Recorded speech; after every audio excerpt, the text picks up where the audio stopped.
Il donnait tout à sa famille, jusqu'à ce que la vie frappe durement et qu'il perde son emploi. Sa femme, Tonya, l'a traité d'échec et est partie avec fierté, courant après un homme plus riche et une soi-disant vie facile. Mais que se passe-t-il lorsque l'homme qu'elle a abandonné devient celui qu'elle ne peut plus atteindre? Ce n'est pas seulement une histoire d'amour et de trahison, c'est une histoire de grâce, de croissance et d'un retour qui fait taire toutes les voix qui se sont autrefois moquées. Vous ne croirez pas comment cela se termine. N'oubliez pas d'aimer, de vous abonner et de regarder jusqu'à la fin. L'alarme sonnait comme toujours à 5 heures du matin, mais ce matin-là semblait différent. Michael s'assit lentement au bord du lit, fixant le sol en silence. Sa femme, Tonya, se retourna et soupira bruyamment, clairement irritée par le son de l'alarme. « Tu ne vas même pas travailler aujourd'hui », murmura-t-elle dans un souffle. Michael ne répondit pas. Que pouvait-il dire? 2 jours plus tôt, après 12 années de loyauté dans son entreprise d'ingénierie, il avait été convoqué au bureau et on lui avait remis une enveloppe brune.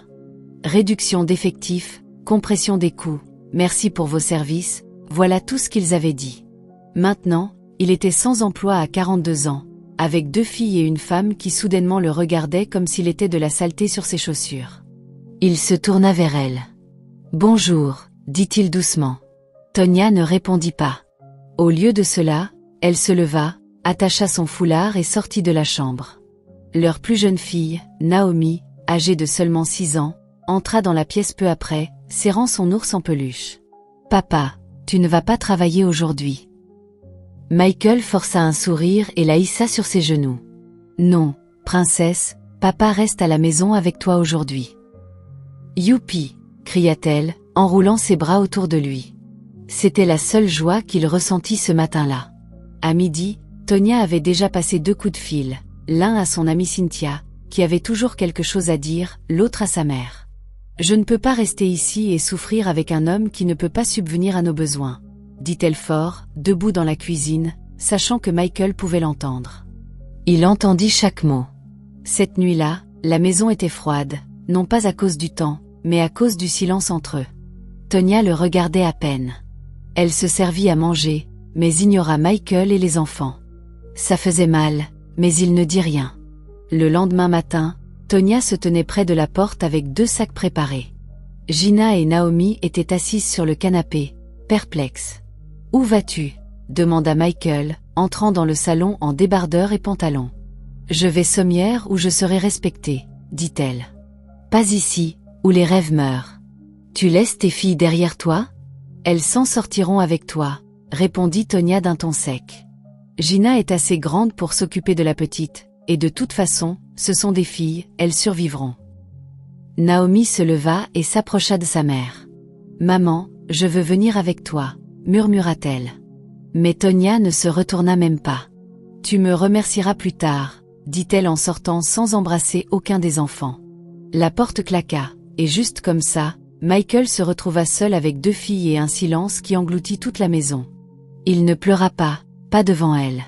Il les serra contre lui, embrassa le sommet de leur tête et murmura « Papa va s'en sortir, vous verrez. » Mais même lui n'était pas sûr que ce soit vrai. Cette nuit-là, Michael s'assit dehors, devant le petit appartement loué. Ses pensées étaient lourdes, ses mains tremblaient tandis qu'il faisait défiler son téléphone, pour voir un post sur l'Instagram de Tonya.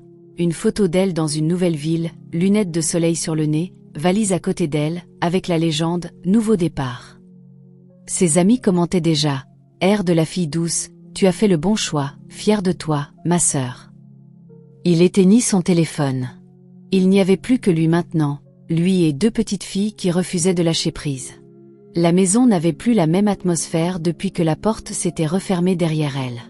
Michael était assis dans le salon, le soleil matinal filtrant à travers les rideaux, projetant de longues ombres sur le sol.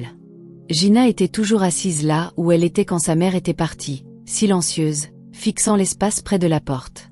Naomi s'était endormie sur ses genoux après avoir pleuré jusqu'à l'épuisement. Sa petite poitrine montait et descendait doucement. Michael n'avait pas bougé depuis des heures. Il ne pouvait pas. Il restait là, clignant lentement des yeux, les bras enroulés autour de ses filles. Aucune partie de lui ne croyait que cela arriverait, pas comme ça, pas après tout ce qu'ils avaient traversé. Il repassait en boucle la voix de Tonya, tranchante comme une lame. « Je vais sommière où je serai respectée, pas ici, où les rêves meurent. Elle l'avait regardé dans les yeux et avait quand même abandonné les filles, comme des chaussures oubliées. Même quand Naomi avait supplié de partir avec elle, elle n'avait pas scié. Et maintenant, le silence dans la maison était plus fort que n'importe quel cri. Il n'avait pas d'argent, pas de travail, pas d'idée de ce que demain apporterait, mais il avait Gina et Naomi, et il allait les protéger avec tout ce qui lui restait. La semaine suivante fut brutale. Michael tenta d'appeler d'anciens contacts pour du travail. Rien. La plupart ne décrochaient pas. L'un lui dit de tenir bon, un autre dit « Désolé, mon frère, l'économie est dure ». Alors, il commença à faire des petits boulots, nettoyer des gouttières, laver des voitures. Finalement, il trouva un chantier de construction à proximité qui avait besoin d'ouvriers. Ça payait 2000 Nera par jour. Ce n'était pas beaucoup, mais c'était quelque chose. Chaque matin, il préparait de petits sacs de riz et d'huile d'arachide pour que Gina puisse cuisiner après l'école. Il baignait Naomi avant de partir, peignait ses cheveux et les accompagnait toutes les deux à l'école avant de se rendre sur le chantier. À 10 heures, le soleil brûlait. À 15 heures, sa chemise était trempée. La poudre de ciment collait à sa peau. Ses mains, autrefois lisses après des années de travail de bureau, portaient maintenant des callosités et des fissures. Il ne mangeait souvent rien jusqu'au soir, mais il ne se plaignait pas. Pendant ce temps, Tonya vivait la vie dont elle avait toujours rêvé. Stanley, l'homme vers qui elle s'était tournée, était riche, raffiné et généreux. Il la couvrait de cadeaux et de voyages. En quelques semaines, ils étaient aux Seychelles, sirotant des cocktails dans un complexe balnéaire. Sa peau brillait, ses ongles étaient toujours impeccables, et son rire résonnait fort dans ses stories Instagram. Elle postait tout, des tenues assorties avec Stanley sur un yacht, un dîner dans un restaurant flottant à Maurice, une chambre d'hôtel de luxe avec des pétales de rose sur le lit. Des légendes comme « Voici à quoi ressemble la paix, nouvelle vie, qui est-ce ?» Ses abonnés s'extasiaient. « Fille sexy dans son air, Dieu quand ? Ton ex doit être en train de mourir à l'intérieur. » Mais Michael ne mourait pas. Il survivait. Il baignait ses filles le soir, lavait leurs uniformes scolaires à la main, enseignait les mathématiques à Gina la nuit. Certaines nuits, Naomi s'endormait sur sa poitrine pendant qu'il fredonnait doucement des chansons pour éviter qu'elle pose des questions auxquelles il ne pouvait répondre. Il n'avait plus de générateur, il avait dû le vendre pour payer des tests médicaux quand Naomi avait eu de la fièvre. Ils utilisaient des bougies et des lampes rechargeables. Il éteignait le frigo pour économiser l'électricité. Il marchait au lieu de prendre des mototaxis. Pourtant, chaque fois qu'il regardait ses filles, il savait une chose, elles en valaient la peine.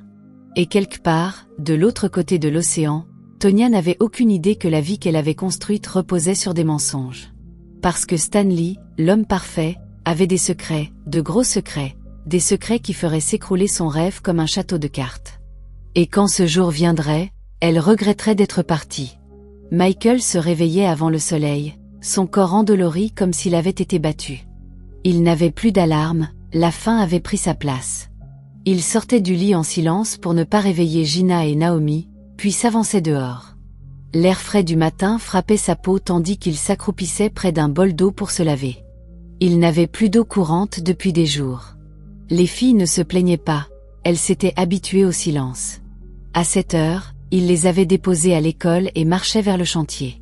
Sa chemise collait à son dos, son pantalon marron, le même qu'il portait la veille, était déjà raide de poussière de ciment. Ça lui était égal. Il survivait. Sur le chantier, le contremaître criait des ordres, et Michael rejoignait la file des hommes qui soulevaient de lourds blocs depuis le camion de livraison. Chaque bloc tirait sur son dos comme s'il voulait lui briser la colonne vertébrale. Ses paumes commençaient à se déchirer, les ampoules éclataient à chaque prise. À midi, la sueur coulait sur son visage comme des larmes. Ses jambes tremblaient sous lui, mais il ne s'arrêtait pas. Certains des autres ouvriers riaient dans son dos. « Maintenant, le grand patron est là, hein ?» murmura l'un. « Regarde comme la souffrance l'a humilié », ajouta un autre. Il les entendait toujours, mais il ne disait rien. Michael était connu dans le quartier autrefois. L'homme qui conduisait une voiture, portait des chemises repassées et payait les frais scolaires de ses enfants d'avance. Maintenant, Il portait des blocs et suppliait le voisin de lui acheter du gari à crédit. Un jour, alors qu'il mélangeait du ciment dans un coin, il entendit quelqu'un l'appeler « Michael ». Il se retourna. C'était Charles, un ancien collègue de son travail de bureau. Charles resta figé, portant une chemise blanche impeccable, tenant son téléphone. « C'est vraiment toi ?» Michael parvint à sourire. « Oui, c'est moi. » Il pouvait voir que Charles essayait de ne pas paraître choqué, mais il l'était. Et avant que Michael ne puisse l'arrêter, Charles avait pris une photo, faisant semblant de vérifier son WhatsApp. Michael se détourna rapidement, la honte brûlant sa peau plus fort que le soleil. Ce soir-là, il rentra chez lui pour trouver Gina en train de lutter pour allumer le poêle à charbon dehors. Naomi toussait à l'intérieur, enveloppée dans un pagne, allongée sur le sol. La chaleur de la journée n'était pas retombée, mais son corps semblait froid. Il toucha son front, elle brûlait. Il prit une profonde inspiration et attrapa son portefeuille. Seulement 800 Naira restants. Il devait choisir entre de la nourriture ou du paracétamol. Il choisit le médicament. Gina ne se plaignit pas quand il leur donna, à elle et Naomi, du PAP nature pour le dîner. « Papa, tu ne manges pas ?» demanda-t-elle. Michael sourit. « J'ai mangé au travail. » Il mentait. Il n'avait rien mangé de la journée. Plus tard cette nuit-là, alors que les filles dormaient, Michael sortit et s'assit sur les blocs de ciment près de la porte. Il fixa l'obscurité, la tête baissée. Il voulait crier, frapper quelque chose, demander à Dieu pourquoi. Au lieu de cela, il pleura, pas bruyamment, juste des larmes silencieuses qui tombaient sur ses mains poussiéreuses. Était-il un échec ? Pourquoi l'avait-elle quitté quand il avait le plus besoin d'elle ? Il essuya son visage et se leva pour rentrer. C'est alors que Gina sortit, tenant un morceau de papier plié. « Je l'ai fait à l'école », dit-elle en le lui tendant. C'était un dessin d'un homme tenant la main de 2 filles, toutes 2 souriantes. En haut, elle avait écrit « Mon papa est mon héros ». Michael fixa le papier. Quelque chose se brisa en lui, et quelque chose fut reconstruit au même moment. Il la prit dans ses bras et la serra fort. « Merci », murmura-t-il. « Merci de ne pas m'avoir abandonné. » Elle hocha la tête contre sa poitrine. À l'intérieur, Naomi se retourna dans son sommeil, murmurant « Papa ». Michael sourit à travers ses larmes. Il était meurtri, brisé, à peine capable de respirer, mais d'une manière ou d'une autre, il tenait encore debout.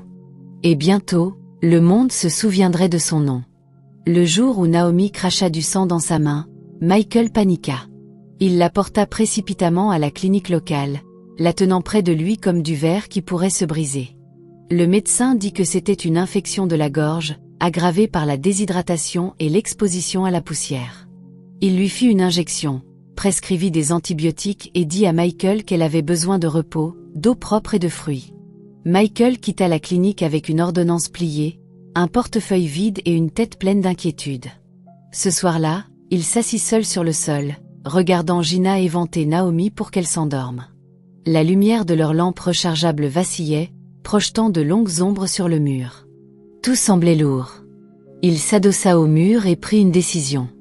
Il allait retrouver Tonya. Pas pour se battre, pas pour l'orgueil, mais pour les filles qu'elle avait abandonnées sans un second regard. Il fit défiler son téléphone, trouva un numéro qu'il n'avait pas composé depuis des mois. Cynthia, la meilleure amie de Tonya. Il appela. Elle répondit. « Michael », dit-elle, confuse. « J'ai besoin d'une faveur », dit-il calmement. « S'il te plaît, donne-moi juste son adresse. Je ne viens pas pour causer des problèmes, je veux juste parler, pour les enfants. » Il y eut un long silence. « Tu es sûr que c'est une bonne idée ? » « Je ne suis sûr de rien, » répondit-il, « mais mes filles méritent une mère, c'est tout ce que je demande. » Cynthia ne parla plus, puis dit doucement, « Je vais t'envoyer un message, ne dis pas que ça vient de moi. » La ligne se coupa. Michael fixa son écran. Le message arriva quelques secondes plus tard, bloc C, appartement 2B, Royal Estate. Le lendemain matin, Michael mit sa chemise la plus propre. Il se lava le visage 2 fois, peigna ses cheveux et vaporisa un peu de parfum qu'il avait reçu en cadeau d'anniversaire 3 ans auparavant. Puis, Il emprunta 1000 Nera pour le transport et utilisa 300 Nera pour acheter un petit panier de fruits. Il voulait y aller en paix. Royal Estate était calme, propre, riche, trop propre. Le gardien de sécurité le regarda avec suspicion, mais après avoir mentionné le nom de Tonya, il le laissa entrer. Bloc C, appartement 2B. Michael se tenait devant la porte, la main tremblant légèrement tandis qu'il frappait.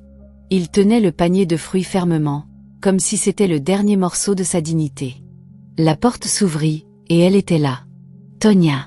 Ses cheveux étaient parfaitement coiffés, sa robe en soie miroitait sous la lumière. Elle tenait un verre de vin à la main et ressemblait à quelqu'un qui n'avait jamais connu le poids de la pauvreté. Elle cligna des yeux, choquée. « Michael », murmura-t-elle. Il se racla la gorge. « Salut, Tonya. Je peux parler avec toi, s'il te plaît ?» Ses yeux se plissèrent. « Comment m'as-tu trouvé ?»« Je veux juste 5 minutes, » dit-il, la voix basse. « C'est à propos de Gina et Naomi. Elle te manque. Naomi est malade. Je ne peux pas faire ça seule. » Avant qu'elle ne puisse répondre, une voix masculine grave retentit de l'intérieur. « Bébé, c'est qui ?»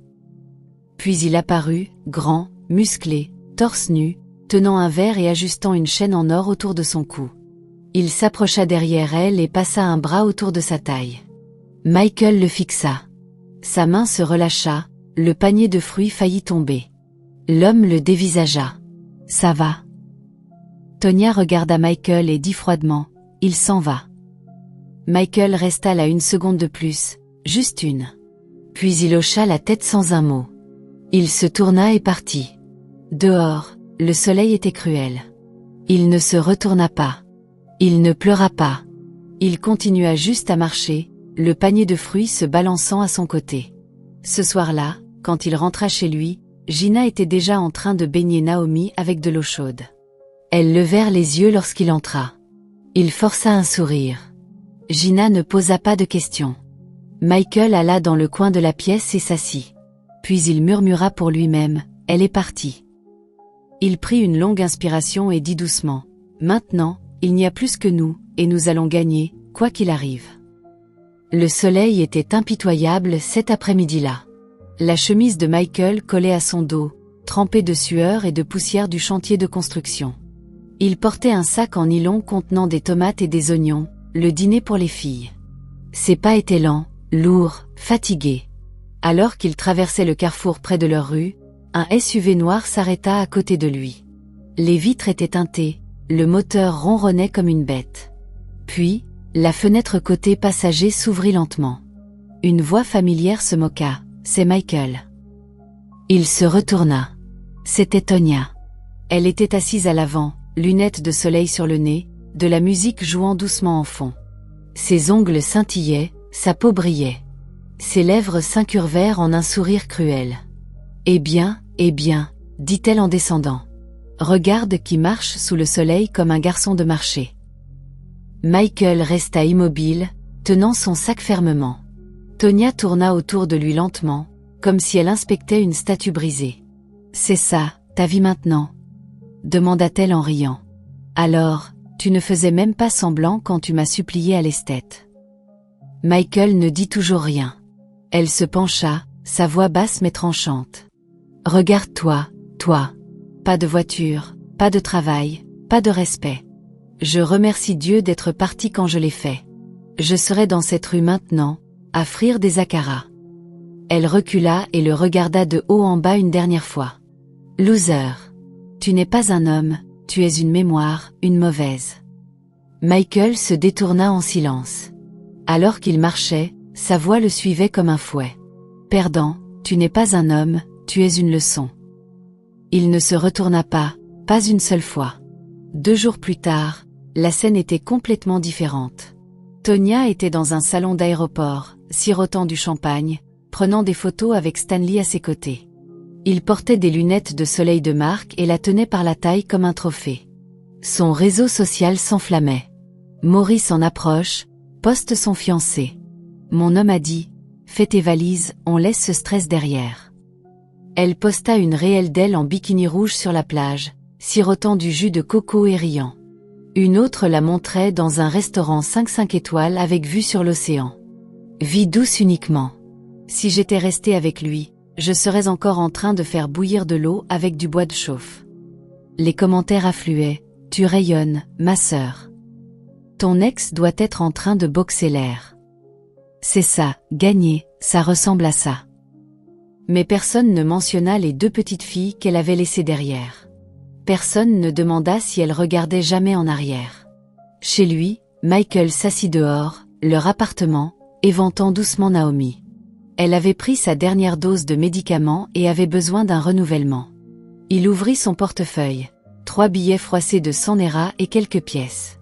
Il soupira et regarda le ciel. Gina sortit, tenant un papier de l'école. Papa, ils ont dit qu'on doit payer pour un projet scolaire, 3500 Naira.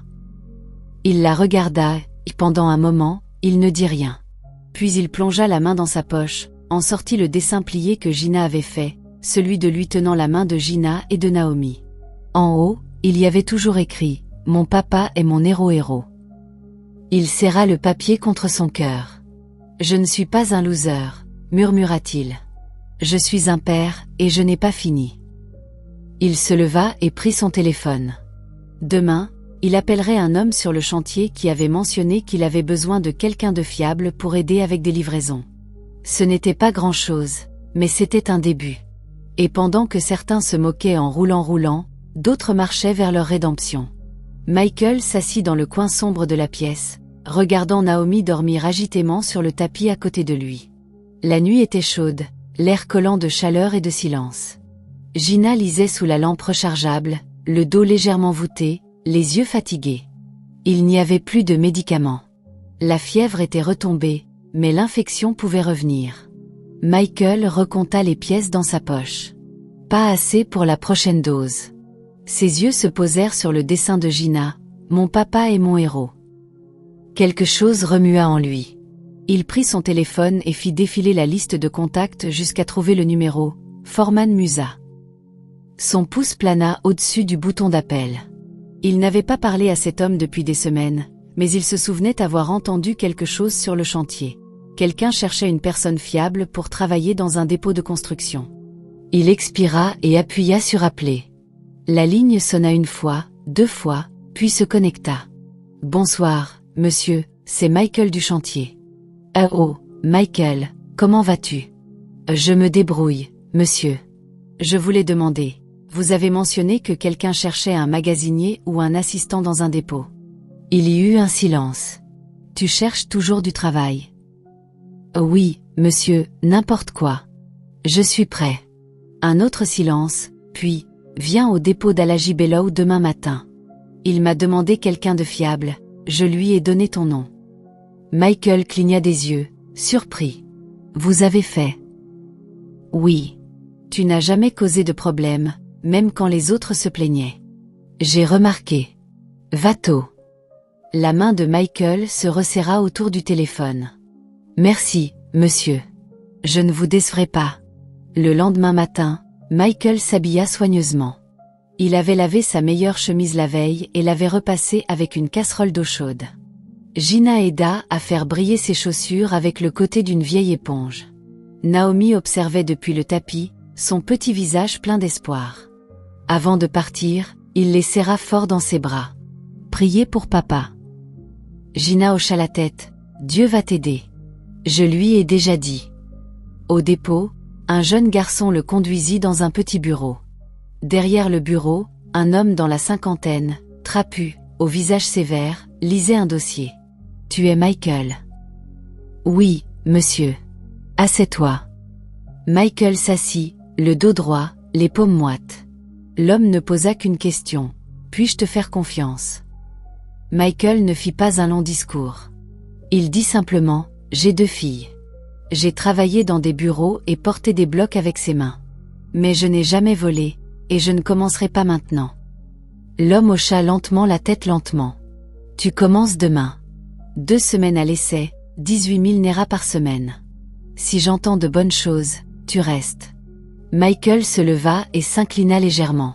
« Merci, monsieur. » Ce soir-là, il rentra avec 2 pâtés à la viande et une bouteille de boisson froide. Gina courut à la porte, les yeux grands ouverts. Papa. Il lui tendit les collations à elle et à Naomi. Qu'est-ce qui s'est passé? Demanda TLL. Je commence à travailler demain, dit-il en souriant doucement. Naomi applaudit. Youpi. Ils s'assirent sur le tapis, mangeant lentement, comme si le repas était un trésor. Pour la première fois depuis des mois, il y avait du rire dans la maison. À des milliers de kilomètres de là, à Maurice, Tonya était sur un yacht avec Stanley, sa peau brillant au soleil. Un serveur versait du champagne pendant qu'elle posait pour une photo, les pieds trempés dans une piscine de pétales de rose. Elle posta la photo immédiatement. Si j'avais resté avec lui, je serais encore en train de faire bouillir de l'eau avec du bois de chauffe. Maurice avec mon homme, vie douce activée. Mais derrière l'image parfaite, l'inquiétude grandissait. Stanley disparaissait pendant des heures. Elle vérifia son portefeuille pendant qu'il se douchait et trouva un reçu pour 2 bagues, mais elle n'en avait vu qu'une seule. Elle ne dit rien, mais son cœur battait. Quelque chose n'allait pas. Allez. De retour au Nigeria, Michael s'assit dehors sous les étoiles. Gina le rejoignit en silence. Tu commences à sourire à nouveau, murmura TLL. Il la lui regarda et dit, c'est le début de quelque chose, je ne sais pas encore quoi encore, mais je le ressens. Et à cet instant, quelque chose changea, une petite promesse silencieuse de ne jamais retourner en arrière. Le dépôt bourdonnait d'activité. Les brouettes passaient, les sacs de ciment s'empilaient jusqu'au plafond, les chauffeurs klaxonnaient impatiemment dehors de la porte. Au milieu de tout cela, Michael se tenait debout, un carnet à la main, la sueur sur le front, mais un regard calme et confiant sur le visage. Il était devenu le cœur battant de cet endroit. Les clients demandaient à le voir, les travailleurs le respectaient. Alaji Bellow avait prolongé sa période d'essai et augmenté son salaire avant même la fin des 2 semaines. Tu gères cet endroit comme s'il t'appartenait, dit Bellow un après-midi. Le mois prochain, je te fais superviseur du dépôt. Michael s'inclina légèrement. Merci, monsieur, je ne vous décevrai pas. Et il le pensait. Chaque soir, il rentrait chez lui avec quelque chose de différent. Des yams, des produits de toilette, parfois du suya pour les filles. La lumière était revenue dans les yeux de Gina. Naomi riait plus maintenant. La vie n'était pas parfaite, mais elle n'était plus désespérée. Un après-midi chaud, alors que Michael vérifiait les registres de livraison, une voix familière retentit derrière lui. « Excusez-moi, je cherche. » La voix s'éteignit. Michael se retourna. C'était Cynthia, l'amie de Tonya, celle qui lui avait envoyé l'adresse de Tonya il y a quelques semaines. Elle resta figée, la bouche légèrement ouverte, ses lunettes de soleil perchées sur sa tête, s'éventant lentement. Michael ?» Il hocha la tête. « Bonjour, Cynthia. »« Mon Dieu, tu travailles ici ?»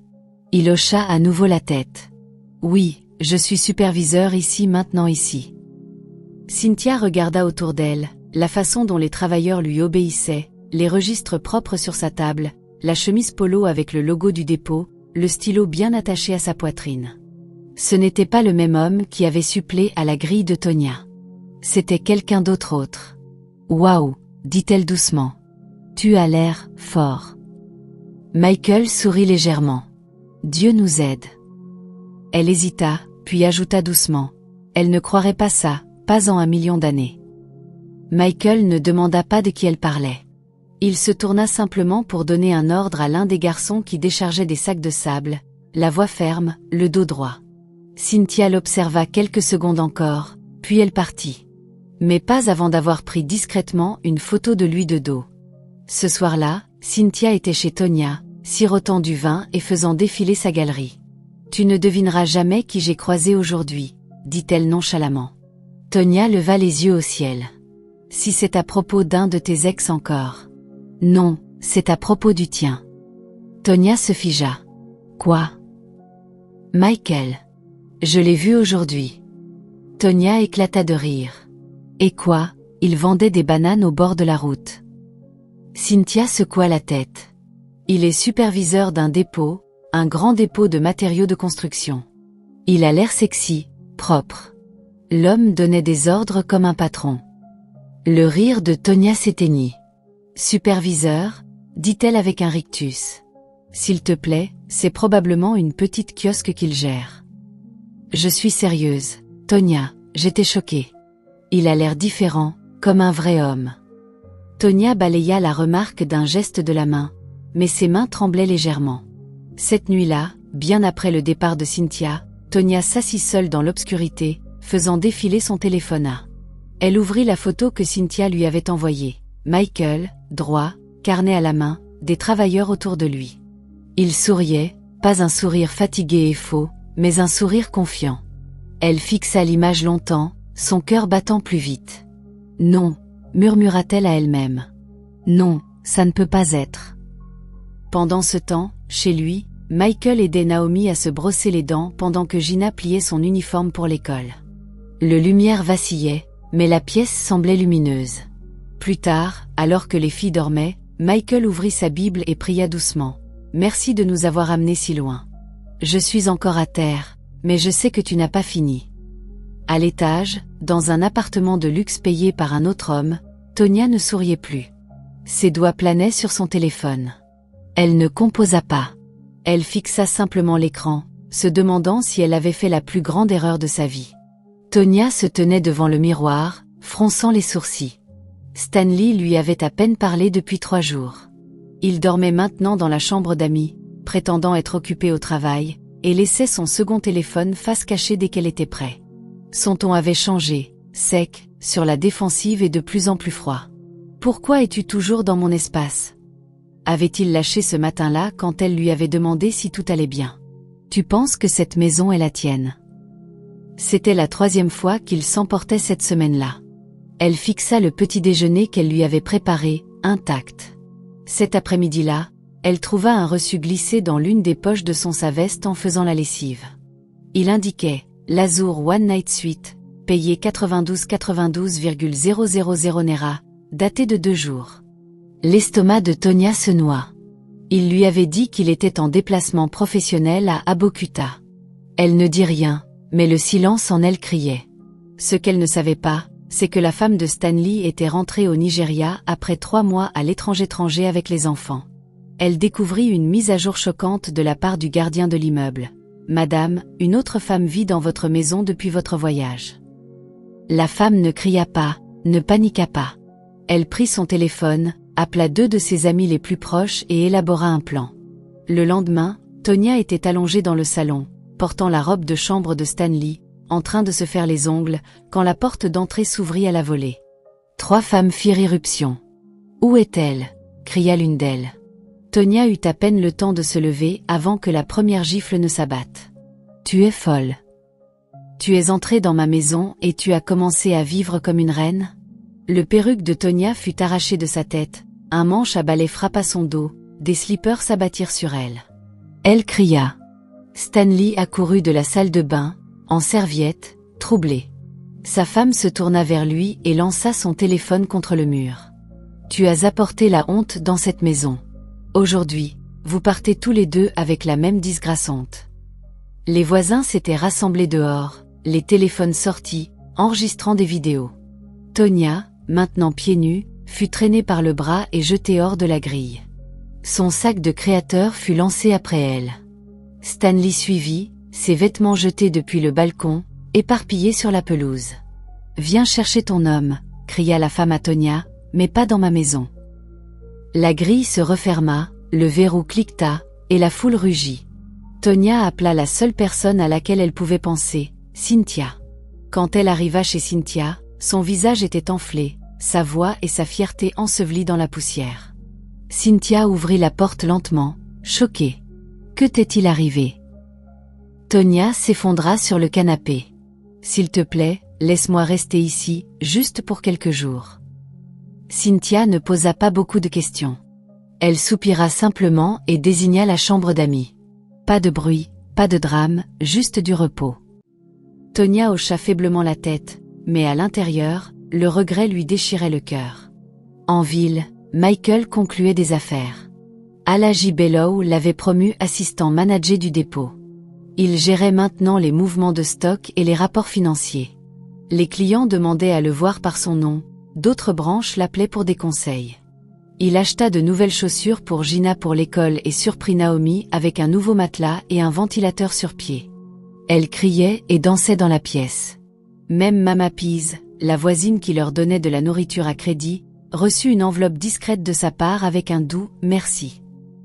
Michael portait encore sa vieille montre-bracelet, prenait toujours des motos pour aller au travail, s'agenouillait toujours pour prier. Chaque nuit, mais tout en lui avait changé. Il marchait maintenant avec dignité, souriait avec paix, et le plus important, il n'avait plus rien à prouver.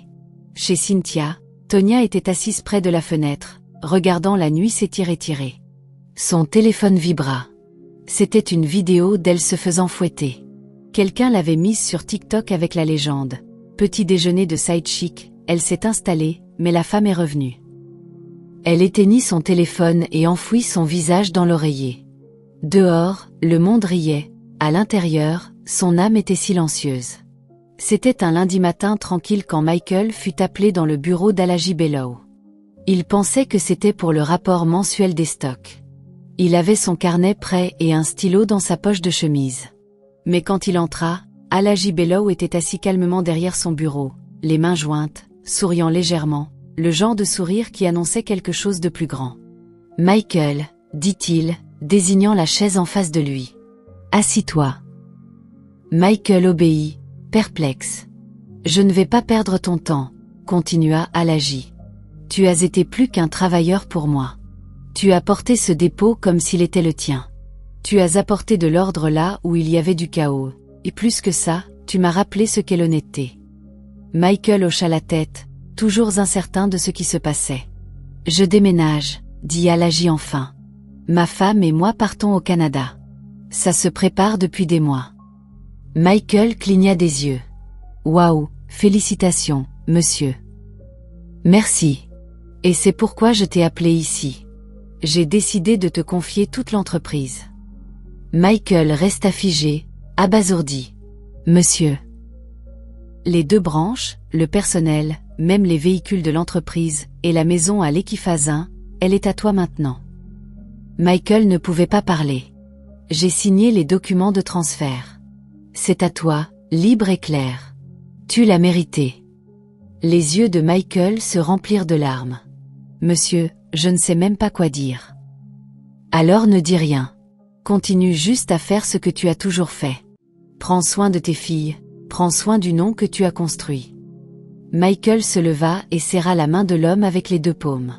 À cet instant, ce n'était pas juste un homme qui avait été élevé, c'était un homme qui s'était relevé. 2 semaines plus tard, Michael se tenait dans la cour d'un magnifique duplex de 5 chambres. Gina courait dans le couloir, criant « Papa, il y a une baignoire !» Pendant que Naomi sautait sur un lit king size en riant. Le frigo était plein, les lumières étaient toujours allumées, il y avait de la climatisation dans chaque pièce. Cette nuit-là, alors qu'ils mangeaient tous à la table de la salle à manger pour la première fois, Naomi leva les yeux et demanda « Papa, on est dit riche maintenant ?» Michael sourit. « Non, ma chérie, dis-moi que nous sommes bénis. » De l'autre côté de la ville, la tension montait dans l'appartement de Cynthia. Tonya était là depuis presque 3 semaines. Elle ne pleurait plus, dormait jusqu'à midi, faisait défiler son téléphone, mangeait sans demander, et agissait comme si elle avait droit. Cynthia ne s'en plaignait pas au début, mais les choses avaient changé. Tonya laissait des assiettes sales dans l'évier, ignorait les tâches ménagères, passait de longs appels tard la nuit. La patience de Cynthia s'effritait. Un soir, après être rentrée du travail, Cynthia la trouva en train de cuire du riz jollof avec sa dernière boîte de tomates sans permission. Elle ne dit rien au début, mais son silence était bruyant. Plus tard cette nuit-là, lors d'un appel avec son cousin, Cynthia soupira. « Je ne sais pas comment la chasser. Je la plains, oui, mais elle abuse à trop. Elle me draine. » Tonya l'entendit depuis le couloir. Son cœur se serra. Elle retourna dans la chambre d'amis, s'assit sur le lit et fixa le mur. Son orgueil ne l'admettrait pas, mais elle savait ce qui allait suivre. 3 jours plus tard, Cynthia l'appela dans le salon. « Tonya, j'ai été patiente, mais je pense qu'il est temps que tu partes. » Les yeux de Tonya se remplirent de larmes. « S'il te plaît, je n'ai nulle part où aller. Je suis désolée, mais tu dois te débrouiller. Je ne peux pas continuer à porter ton poids. Tu as 3 jours. » Tonya hocha lentement la tête. Elle fit ses bagages en silence. Cette nuit-là, Michael se tenait devant son manoir, observant le coucher du soleil, tenant un verre d'eau froide. Gina et Naomi étaient à l'intérieur, regardant la télévision, enveloppés dans des couvertes moelleuses. Il ferma les yeux et murmura « Merci, Dieu, pour cette seconde chance ». Tonya se tenait devant l'ancien compound de Michael, celui qu'elle avait quitté comme un déchet. Ses vêtements étaient froissés, ses pieds lui faisaient mal, son espoir était mince. Elle frappa à la porte familière, s'attendant à entendre sa voix, mais un jeune homme ouvrit et la regarda avec confusion. « Oui. Je suis ici pour Michael, » dit-elle faiblement. « Oh, l'homme qui vivait ici ? Il a déménagé il y a longtemps, » dit-il. « C'est un grand homme maintenant, il dirige son propre business. J'ai entendu qu'il vit à Lekki maintenant, manoir et tout. » Les yeux de Tonya s'écarquillèrent. « Vous, connaissez-vous l'adresse ? » La femme de l'homme entendit et s'approcha. Après quelques questions, elles lui donnèrent les détails. Elle les remercia, retenant ses larmes. 2 heures plus tard, elle se tenait devant la grille noire d'un manoir à Lekki. Cette grille était haute, brillante, propre. La cour au-delà semblait calme, bien entretenue. Un jardinier arrosait des fleurs, un moteur de voiture ronronnait doucement derrière les murs. Elle hésita, puis frappa. Le gardien sortit, surpris par son apparence usée. « Je suis ici pour voir Michael, » dit-elle. Il plissa les yeux. « Qui dois-je dire ?» Le gardien hocha lentement la tête. « Attendez ici. » À l'intérieur, Michael se tenait dans le salon, examinant une liste d'amis sur son téléphone. Sa fiancée, une femme gracieuse et bien habillée, était à ses côtés, disposant des échantillons de tissu pour leur prochain engagement. Naomi et Gina étaient dans la cuisine, riant en goûtant des échantillons de gâteaux de mariage. Puis le gardien entra. « Monsieur, une femme à la grille, elle dit qu'elle s'appelle Tonya. » La main de Michael se figea. Il prit une profonde inspiration. « Laissez-la entrer. » Dès que Tonya entra dans le compound, elle hésita. Tout semblait un rêve, des fleurs paysagées, des sols en marbre, l'odeur de vernis frais. Elle regarda devant et se figea. Michael se tenait sur le porche, calme, vêtu d'une chemise en lin blanc et d'un pantalon noir. À ses côtés, une femme magnifique, clairement sa fiancée, lui tenait la main doucement. Gina et Naomi se tenaient de chaque côté, toutes deux rayonnantes, élégantes, fières. Les jambes de Tonya tremblaient. « Michael, » murmura-t-elle, les yeux humides. « S'il te plaît, j'ai tout perdu. Cynthia m'a mise dehors. Je suis venue dire pardon. S'il te plaît, pardonne-moi. Je ne veux même pas grand-chose, juste une chance de respirer. » Michael la regarda longuement. Ses filles observaient en silence. Sa fiancée ne broncha pas. « Tonya, » dit-il calmement, « je t'ai pardonné il y a longtemps, mais j'ai avancé. Je vais me marier. » Tonya octa. « Donc, tu n'es pas seule. » « Non, je ne suis pas seule. Je suis aimée, et je suis respectée. » Tonya regarda la femme à ses côtés. Elle était belle, confiante, paisible. Les genoux de Tonya flanchèrent, elle s'effondra au sol. « S'il te plaît, je t'en supplie. » Michael ne bougea pas. « Relève-toi. Il te reste un peu de dignité, ne la perds pas entièrement. » Elle se releva, brisée. Michael continua. « Je te donnerai un peu d'argent pour te remettre sur pied, mais c'est tout. Tu as fait ton choix, j'ai fait le mien. Nous ne sommes plus les mêmes personnes. » Sa fiancée serra doucement sa main. Michael se tourna vers le gardien. « Donnez-lui de la nourriture et une petite enveloppe, puis laissez-la partir. » Tonya ouvrit la bouche pour parler à nouveau, mais rien ne sortit. Elle regarda Gina, puis Naomi, puis Michael. Puis, en silence, elle se tourna et partit. La grille se referma derrière elle, et la porte qu'elle avait autrefois claquée avec fierté resta fermée pour toujours.